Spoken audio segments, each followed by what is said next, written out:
સુરત કે જ્યાં પાલ ઉમરા બ્રિજ પર ખાનગી હોસ્પિટલના જાણીતા તબીબની કારે સર્જેલા અકસ્માતથી ભાગદોડ મચી ગઈ। હોસ્પિટલમાં લાંબી સર્જરી પતાવીને ઘરે પરત ફરી રહેલા ડોક્ટર વિરલકાંત ચૌધરીને બ્રિજ ઉતરતી વખતે અચાનક ઝોકું આવી જતા કાર પરનો કાબુ ગુમાવ્યો અને ગભરાટમાં બ્રેકના બદલે એક્સિલેટર દબાઈ જતા કાર વાહનોને ફંગોળીને અથડાઈ। તબીબની કારે એક ટેમ્પો અને 3 બાઇક ચાલકોને અડફેટે લેતા કુલ 5 લોકો ઇજાગ્રસ્ત થયા। પોલીસે ડોક્ટરની અટકાયત કરી સાથે બ્રિજ પર લાગેલા સીસીટીવી ફૂટેજ એકત્ર કરી તપાસ શરૂ કરી।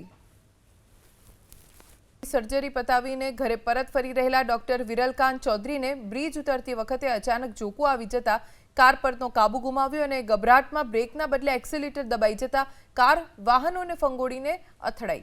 તબીબની કારે એક ટેમ્પો અને 3 બાઇક ચાલકોને અડફેટે લેતા કુલ 5 લોકો ઇજાગ્રસ્ત થયા। પોલીસે ડોક્ટરની અટકાયત કરી સાથે બ્રિજ પર લાગેલા સીસીટીવી ફૂટેજ એકત્ર કરી તપાસ શરૂ કરી।